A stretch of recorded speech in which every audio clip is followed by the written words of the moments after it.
Okay, so let's talk about the conference.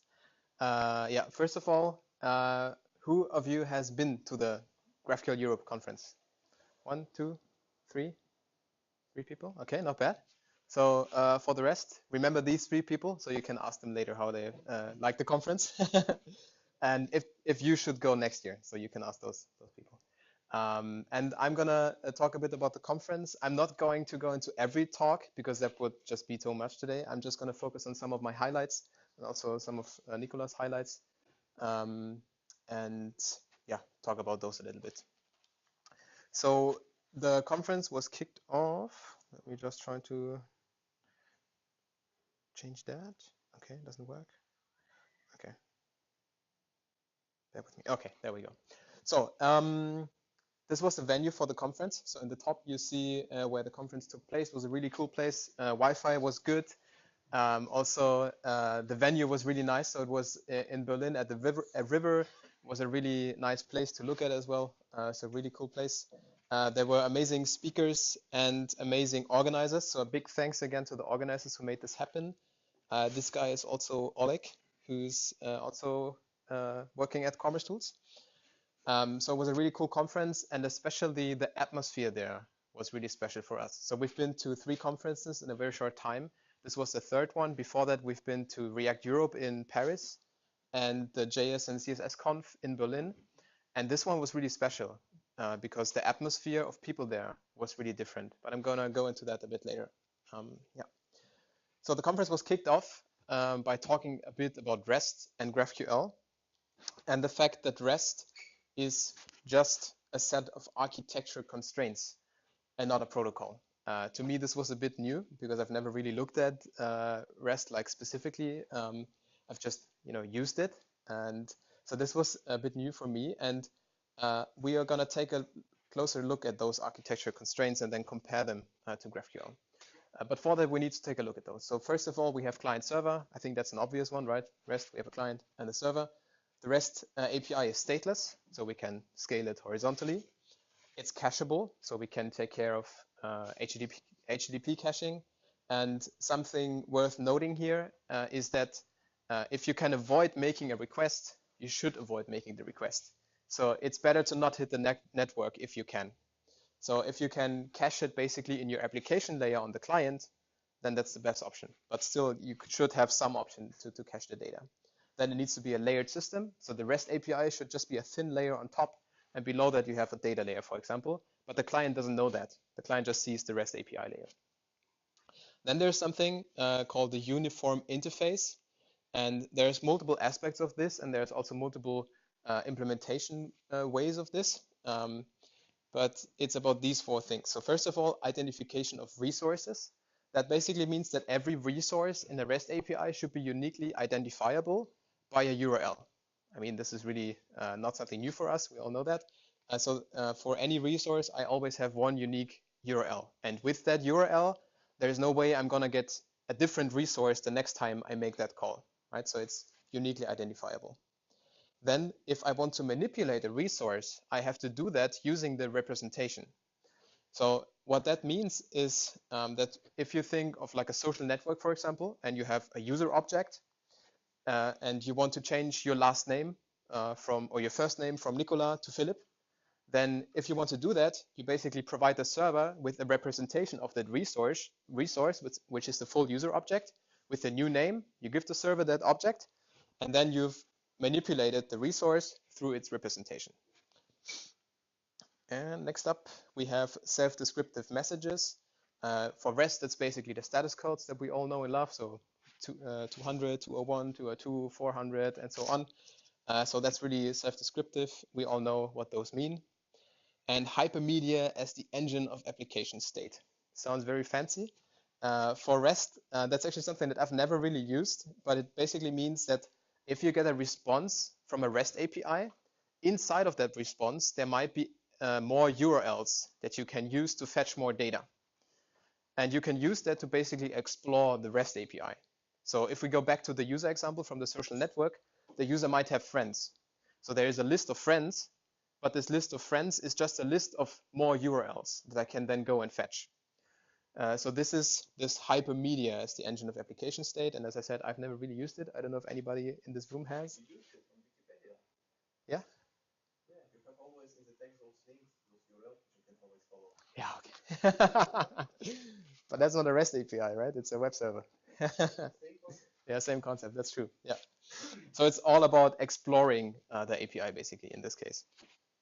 And if we compare this with GraphQL, we can see that GraphQL actually ticks all the boxes, almost. So there's two boxes that it doesn't tick, which I'm going to show you. So first of all, client server, again, the obvious one. We always have the client and the server.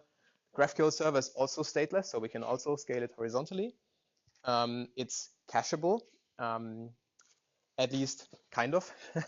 So if you make a post request, for example, using GraphQL, and you send like a big body with your query that you want to make on the server, then that's really hard to cache on the HTTP layer because you like send a big body. So that's kind of a problem with GraphQL, but there is a solution to this that we're going to talk about later a little bit. So in the end, it is cacheable. Then a layered system, just the same as with REST. GraphQL is just a thin layer on top of your backend, on top of your data layer. So that's also guaranteed. Uniform interface, and this is where it gets a bit tricky. So the identification of resource part, we can't check that by default because for GraphQL, not every resource needs to have a URL. So if you make a request with GraphQL, then you can get some sub-resources with that request already. So you don't need to hit the server again and again and again to get sub-resources. You can just get the whole thing. And some parts of that whole thing don't need to have IDs because you always get them as a part of that whole thing. You cannot request them independently of the rest, right? So that's not basically something that GraphQL does by default, but you can do that if you want. Then manipulation of resources for the representation is just the same as for REST. You just do a mutation, that's how it's called in GraphQL, and you also do that through a representation of the resource that you want to manipulate. Self-descriptive messages, well, you can also use status codes, and also in the response from the GraphQL server, you can also write exactly where something went wrong, for example. So if one subpart of the query didn't really work, then you can say specifically there something went wrong and really describe the error. And the last point, hypermedia as the engine of application state, we also cannot check by default. So we don't return any URLs when using GraphQL.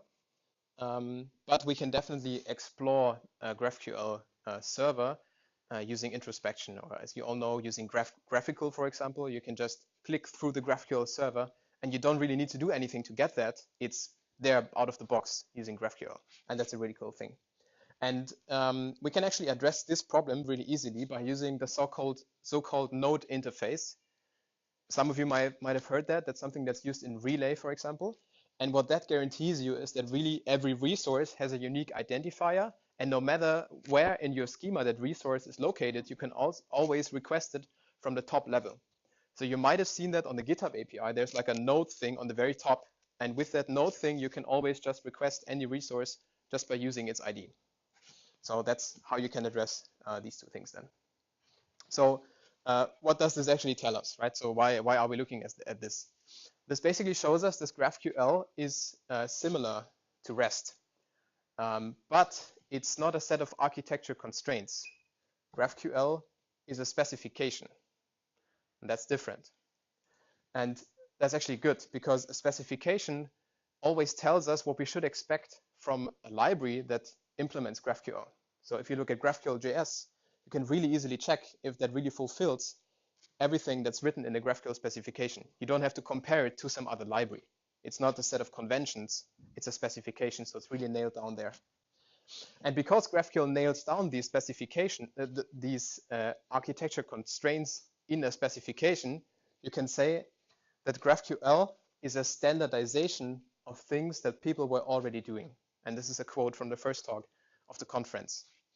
And that also means that it's really easy for somebody who's used to REST to get into GraphQL because it's all the same principles, right? You don't give up on anything that you already know and that you're used to. So yeah, to me, that was a really cool insight. So yeah, that sounds great, right? So how can we use it? How can we do GraphQL? Do we have to rewrite all of our backends all of a sudden? Do we have to throw everything away? Or can we somehow incrementally adopt it? The answer is yes, and the answer was given in the second talk. GraphQL is incrementally adoptable, and I know this is a little pixely, but I hope you can still read it. This is a slide from the second talk where you can see an existing application on the left side here. So it's just an API server connected to some data stores, and then you can just hook up a GraphQL server to that thing, and you can run it side by side. It can coexist, and then in your front end, you just use some GraphQL client library like Apollo or Relay to hook up to that new server, and you can use that new feature.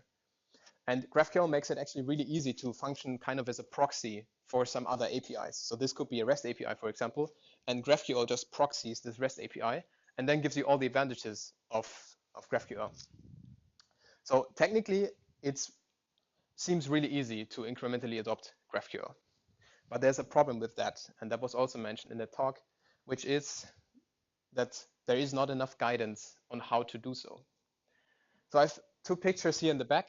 On the left side, you see a greenfield, and you might already guess where I'm going with this. So for greenfield applications, where there is nothing yet, there is no server, there is no client, there is no product, there is no nothing, we are starting with a new project, it's really easy to use GraphQL, right? Because you can do it from scratch, you don't have to hook it up to any existing data structures, and you can just go ahead, and there's a lot of tutorials and guides on how to do so. But if you look at the brownfield example, where there already is a truck running, you know, the product is there, it makes money, there's customers using it, you need to make sure that it's working. And so why is there not enough guidance for these brownfield examples? Well, because there is no single true advice that you can give for a brownfield application, because every application is different, has different data structures, different services that it uses. So you need to make it individually, basically.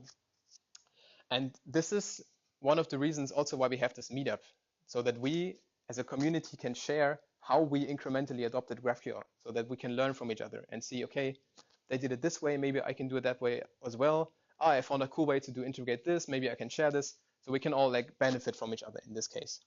And the Apollo team also made a big effort towards helping this process of us sharing these ideas and built a tool called Apollo Launchpad. And this is how it looks like. They call it JS Fiddle for GraphQL. I guess most of you know JS Fiddle. So it's basically an in-browser GraphQL editor. So on the left side, you see some Node.js code. You can just write a GraphQL server with this code, and then this gets hosted on some AWS Lambda functions using a tool called auth0extend. You can see in the bottom right there. And this basically just runs the server that you specify here on the left with this file in the cloud, and then you can query that server. And that's what you see on the right. So this is a graphical built into this program here. And this API that's built here, it has some posts, like blog posts and an author, and they're linked to each other. And then you can quickly like just query the schema that you built on the left here on the right. And you can just query the posts and the title of the posts and the author, and then you get back your result here. And since this is like hosted somewhere, you could potentially use this for your prototype, right? You can build some iOS prototype of your new idea and then just hook it up to this. I mean, I wouldn't use it in production because you don't have control over it. But what it's really, really good for as well is to, as I said, share ideas. And if you go to the GitHub repository for Apollo Launchpad, there's already a list of like 15 or 20 different paths that are shared there that tell you how to mock a GraphQL schema, how to integrate data loader, how to do social sign-in and authorization and authentication, all that kind of stuff. There's already examples on how to do so, and you can just fork it, run it. You can also download it and then keep going locally and just go from there. So that's a really cool tool that can help us all share the ideas a bit more better. Okay, next up, I want to focus on something that was really exciting for me personally, and I think for also a lot of people. And it was not only talked about at GraphQL Europe, but also at React Europe, so the conference before that. And it is persisted queries. So this sounds really nice and fancy, and it's really, really cool. But in order to understand what it is and what it does and what it gives us, we have to look at some other query concepts. And one of them is static queries.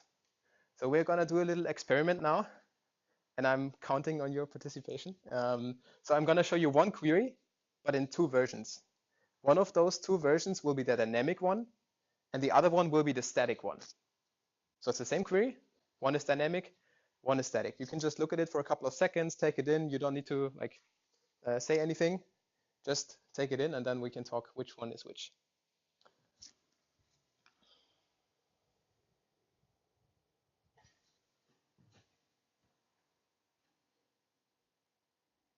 Okay.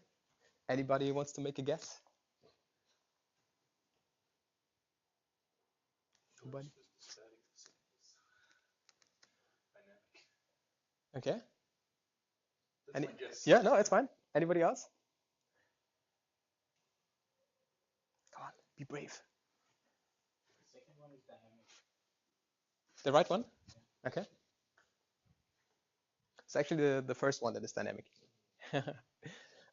So don't let you be tricked. So on the left side, so of course it's JavaScript code, so you have to understand JavaScript probably to see what's going on here. So on the left side, we define a variable in JavaScript. And this query on the left side, this variable only gets inserted to the query on runtime because that's a JavaScript variable, right? So when I statically look at the file before executing anything, I don't know the complete query because there's something missing here. Yeah. So only when I execute the JavaScript file, I will know the complete query. However, on the right side, I'm using a feature from GraphQL called variables right here. So I basically just specify a placeholder in this area here. So I say here's gonna come in a variable later, and I say that this has a type episode. This type is specified in my schema somewhere, and then I can put this query in some separate file, like a .graphql file that doesn't need to be executed at all. It's just a static query in there. And then on runtime, we'll inject the variable and, well, basically send this variable as a separate part to the server. So I send this thing to the server and this thing separately, and the server will then basically put it together for me. So the right one is static, the left one is dynamic, and we should always try to write static queries because that gives us a couple of advantages. For example, it gives us auto-completion. So you don't only have auto-completion in graphical, as we saw on the right side earlier, you can also have it in your editor. Because when you hook up your editor to your schema, to your GraphQL schema, it will know which fields are available for you to query. And then when you hit control space, it will tell you, okay, you can query for the friends and for the last name and for the birth date and whatever. You could just click it there and it just works. So that's really great. And it also gives you some introspection features, for example, so you can better analyze your queries. So, so VS Code, I think, is supporting it, and Atom right now. I think those two. Maybe there's more. I would have to check, but I can show you later. Yeah. Also, if you, let me think. It was in one of the talks as well. That's why I know it. But I don't know exactly which one it was anymore. Yeah, yeah. WebStorm as well. True. Yeah, yeah. By the way, all the talks are online now on YouTube. Yeah. Since a few days, I think 2 or 3 days, something like Yeah. that. I'll share the link later where you can find all the talks. Yeah. Okay, so so much for static queries. We have another concept, which is whitelisted queries. And whitelisted queries basically is just that the server only accepts queries that he knows of. So the server restricts which queries can be made. And this is more of a security concern and idea, and it's less about performance. So this is good because with this, you can basically prevent malicious queries. So if we think back of the social media example, you have this user object, the user has friends, the friend is also a user, which also has friends. So you can basically query for the friends of the friends of the friends of the friends, and you can do that recursively, and your server goes boom, because you just query the whole chain basically. So it's like recursively, and you can do that with GraphQL. So you can really abuse that if you want to. And on the server, then you can say, okay, I only allow a certain query. So the client, so it will just ignore any other query that is made. So you can only query like this with one level of friends, and then nobody can basically make a malicious query there. The problem with that is that you need to specify this on the server. So the client can no longer dynamically say what he wants to select and what not. And this basically takes away one of the main arguments of GraphQL, because it's client-driven. Like, that's what GraphQL is all about. The client can say what data he wants and what he needs, on which device he needs it. So that really also probably is a lot of overhead, because you have to then manage these queries on the server all the time. So the idea is good about security, but execution maybe is not perfect. And persisted queries makes that a bit better. Then we have compiled queries. And for compiled queries, it's pretty simple as well. It's just one more build step. So you could basically hook it up to Webpack, for example, and then it will, while executing Webpack, look at all of your .graphql files. So this query needs to be static as well. And then it will optimize the query. So it can remove some redundant fields, for example. And then later on runtime, you will send this optimized query to the server. So this will save you a bit of performance, but not too much. But the idea is that you can do something at build time with the query if it's static. And with these three concepts in mind, static queries, whitelisted queries, and compiled queries, we can look at persisted queries. So they're all different concepts, and persisted queries basically combines the three that we just talked about. So if your query is static, then you can compile it at build time, and then send it to the server. So while writing your code, your build system sends the query that you will make on runtime already to the server and stores it on the server. And the server responds with an ID that you can then use on runtime to make your query. So you're not sending the whole query anymore on runtime, you're just sending a tiny ID, right? And this is something that's supported by Apollo Client and also by Relay Modern, And I have prepared a little image here to make it a bit clearer. So on the left, we have the client. This can be a mobile device. This can be the browser. Can be Apollo Client, Relay, whatever you want to use. And on the right side, you have your GraphQL server, and you have a query store. And the query store basically, as it says, stores the queries and gives every query a unique identifier. And then while you're writing your queries, while you're writing your code, while Webpack runs, it will send all the queries that you will make from the client to the server. And the server will respond to you with those IDs. And then later, when your app is running in production, you will send an ID to the server and not the whole query. In this case, it's an ID that the server doesn't know about. So the server will just reject it and not do anything. So malicious queries, no go. But if you send a query that the server knows about, of course, it will accept it. And then it will just look up, okay, what is the exact query here? And then respond with the proper response. So this is really, really cool. It has a couple of advantages. As we've mentioned, it solves a security problem, and it also solves a performance problem. And this is also the reason why Facebook looked into it when they developed Relay Modern. Because if you're on a very slow mobile device with a slow network, then the upload speed is really even slower. And if you send a huge query to the server, this will take some time, right? And now you're just sending a tiny ID. You don't need to send any body payload anymore. You just send a URL, and that URL is then also easily cacheable again. So we also nicely solve this HTTP caching problem because we just send a URL and no more body or payload. So that's a really cool concept that I'm really hyped about. And I think we're going to see more adoption of this in the near future. Next up, we have another concept that was presented, or at least I heard about it first at GraphQL Europe, which is called schema-driven development. So what is schema-driven development? Imagine you're building a new feature for your product, and for that new feature, you need to extend your existing API. So you need some new API functionality, maybe a new endpoint or something. In the case of GraphQL, you need to extend your schema, right? So what do? You get people from your clients and from your server into one room, not in two rooms. So not the server people sitting in one room and the client people sitting in another room, as we often see it happening. They go in one room.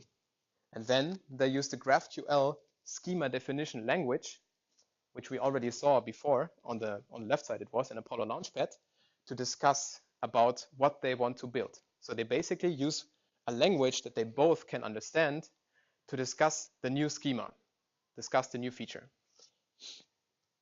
And when they're ready and done, they can both go off on their own and go write some code.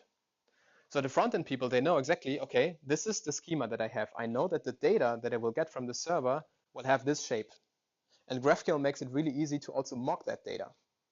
So that means the front-end developers or UI developers, they can already develop the UI without waiting for the backend to complete the API, right? They can start straight away, and they can really make sure that what they're building against, the schema, is exactly how it will look like when the API functionality is finished.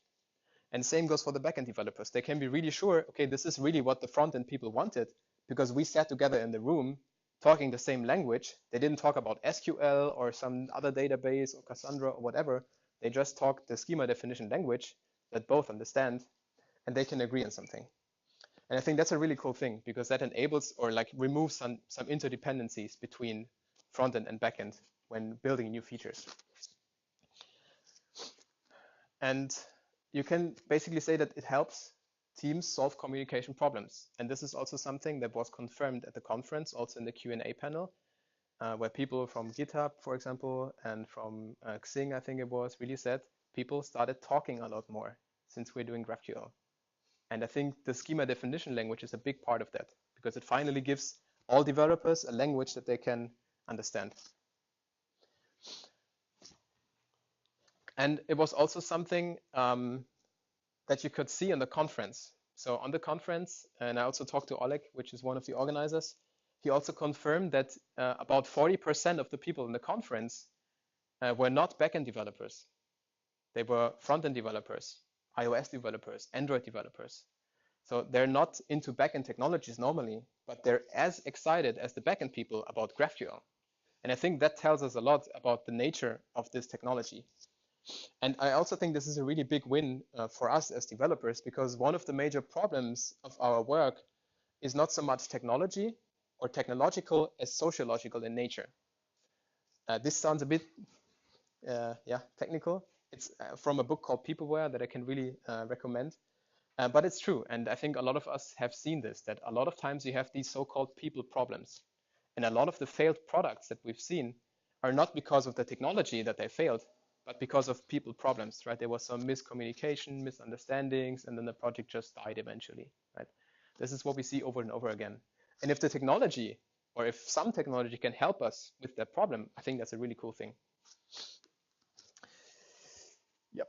So next up, I've already mentioned it. Let's talk a bit about the Q&A panel. So there were 4 people in the Q&A panel.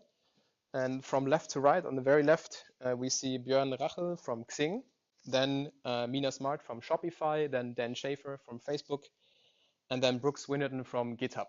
So we have 4 big companies represented here, all of them using GraphQL in production.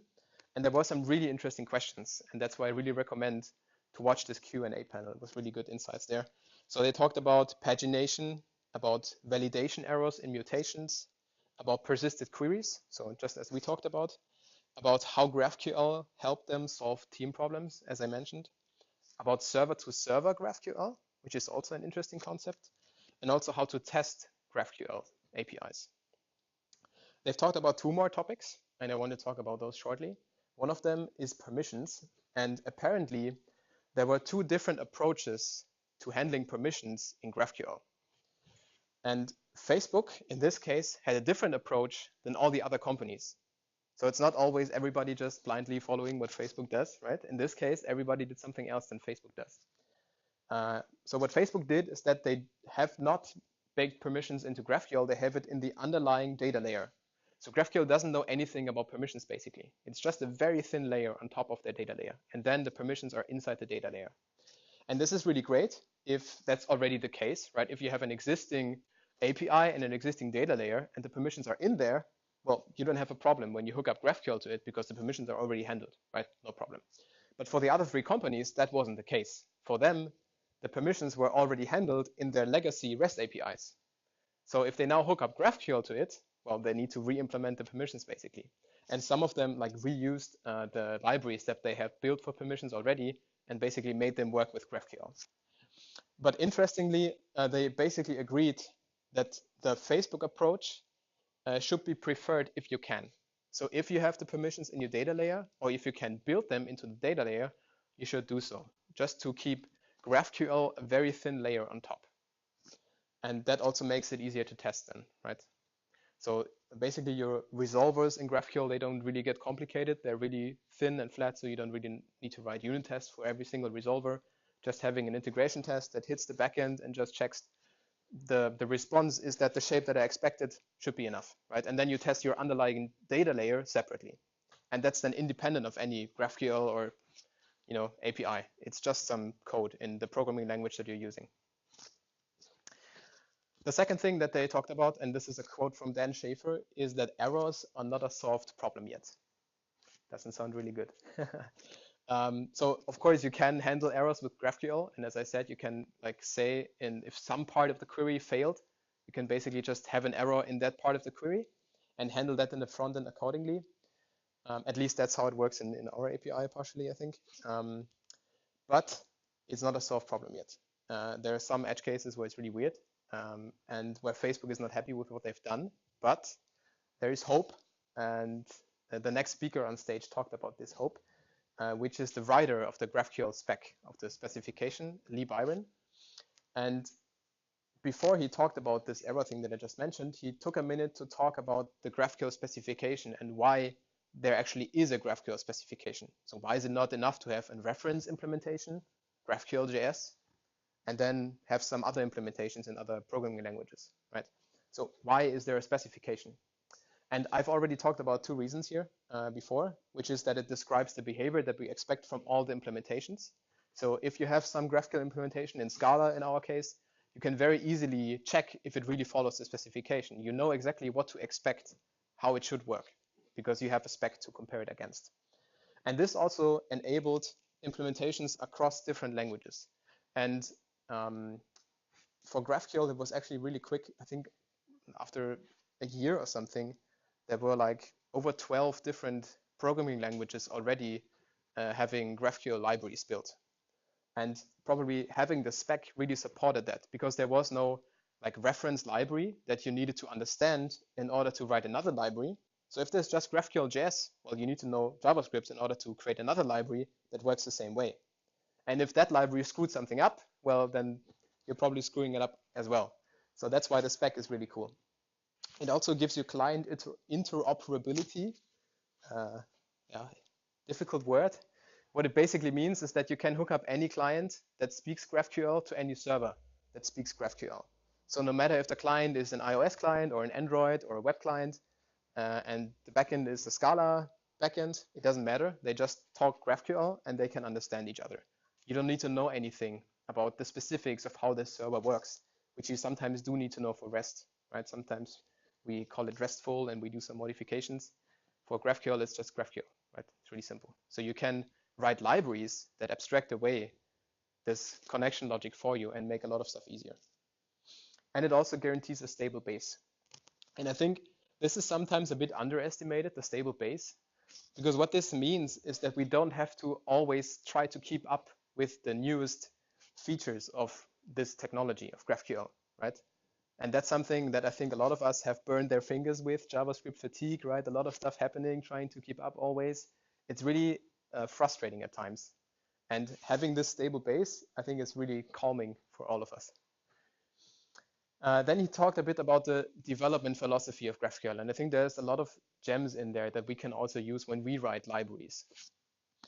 The first one is backwards compatibility. And for Facebook, that's a really important topic because today they still have mobile apps that are 5 years old in production. So some people just don't update their apps, right? Their mobile devices. I think in this case it's an Android app, a very old one. And that still uses the first couple of GraphQL queries that they've written back in the day because people just don't update, right?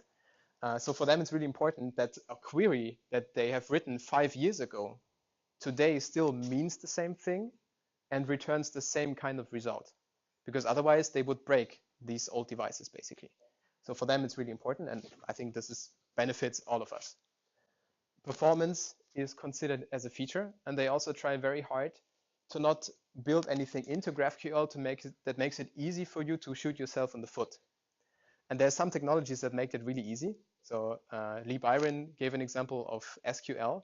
If you order by an unindexed field, well then it's really slow, and you might slow down the whole server if you do that. and you might have some database administrator come running to you and trying to punch you or whatever. So GraphQL really tries to take this away from you, to not let you shoot yourself in the foot, which is a really nice gesture from them. Also favor no change. I also really like this one. And they basically have a set of questions that they ask themselves before adding something to GraphQL. And I've written some of them up here. So are we solving a real problem, right? Does this enable a new use case? Or is this something that we already are solving in a different way maybe? Can we enable it without changing GraphQL? So they basically try really hard to solve a lot of use cases without adding changes to GraphQL all the time. Because otherwise, as I said, it's not a stable base anymore. We would always have to try to keep up. So I think that's also really cool that they try to leave it as it is and maybe make some suggestions on how you can solve that use case. And if they decide to extend GraphQL itself, then you need to prove it first. So if you want to extend GraphQL, you make like a pull request, for example, to the spec. You need to implement this idea in your existing GraphQL implementation, whether it's JavaScript or Scala or whatever. You need to implement this idea first and prove that it really works. And while doing so, you probably recognize some rough edges of your idea, or something maybe doesn't really work. And this is really important, because otherwise, if it would have just been like implemented into GraphQL JS, like right straight away, and then maybe it turns out that it wasn't that good of an idea, but already thousands of people are using it, then it's not so cool. So you need to prove it first, and only if it really works, like for subscriptions, they did exactly that. If it really works, then it gets added to the spec. And that also guarantees a slow and steady pace, which is kind of similar to the stable base. So they try to release a new version twice a year. So fall and spring, and the spring version is right around the corner. He basically announced at GraphQL Europe what's going to be in the spring version, which is new validation rules, error key paths, which will help with this error problem that I mentioned before. So they're already addressing that. Then the schema definition language that we've already talked about a couple of times, and subscriptions, which is really exciting for a lot of people. So he didn't really talk about these two, and I would love to hear more about that. Hopefully in the near future we will hear more about it. For now, we can talk about the schema definition language. This is just another example of how it looks like. So here we're just defining a new type in GraphQL. The type in this case is called person. The person has a name, an age, and a picture. And you see some primitive types here, and another type that was defined in the schema, which is an URL in this case. And this schema definition language was not part of the GraphQL specification until the spring release, although it was already used throughout the specification for examples. And people already started building libraries on top of that schema language, right? And I've also talked about it as like helping solving team problems, right? So finally, they're putting it into the spec so that everybody can really be, can rest assured and write libraries on top of that schema definition language. And for subscriptions, it's a huge topic that involves a lot of moving parts. So I won't go into deep here, but I've linked two videos. One of them is from howtographql.com, really easy to remember as well, and a really, really good website if you want to get started with GraphQL. They have a really good guided video tutorial. So you go through the basics of GraphQL, then you can choose which front-end library you want to use, if you want to use Apollo or Relay, and then they walk you through both of these if you want. And then in one of these React Apollo tutorials, it talks about subscriptions, how you can use that in your front end. In this case, already hooked up to GraphQL, which is basically a GraphQL backend as a service. So which supports subscriptions out of the box in this case. And on the right side, it's a video from one of the developers from GraphQL. And he also talks about how you can do GraphQL subscriptions with Apollo. This is a bit older, the video, I think like 3-4 months. But I think it's exactly what got added to the spec. So it's up to date. And yeah, he also announced the GraphQL working group. So this is something like the TC39 for GraphQL. And they're gonna meet like once a month or once every 2 months and talk about what goes next into the GraphQL specification. They didn't have their first meeting yet. So I'm really wondering when they're gonna have it. Does anybody know? Maybe? No, Thomas, no? Okay. Let's see, hopefully soon. Yeah, and then I'm gonna leave you with these 4 links, which I've also used to prepare the slides. So the first one is the official GraphQL website, really good to get into GraphQL, a lot of details and really nicely written, easy to understand. Next up, as Thomas mentioned, where all the talks are uploaded, so GraphQL/talks, or on YouTube on the GraphQL channel. You can find all the talks there. Then there's graphql.com, which is, I would say, a bit more advanced. So they have a lot of, like, it's a curated list of a bunch of guides about GraphQL and like advanced articles and tutorials. So really great stuff here if you're a bit more advanced already. And how to GraphQL, as I already mentioned, really good to get into GraphQL. I think this is probably the best tutorials that you can get if you want to get started with GraphQL very easily. Yeah, and that's it. Thank you for listening.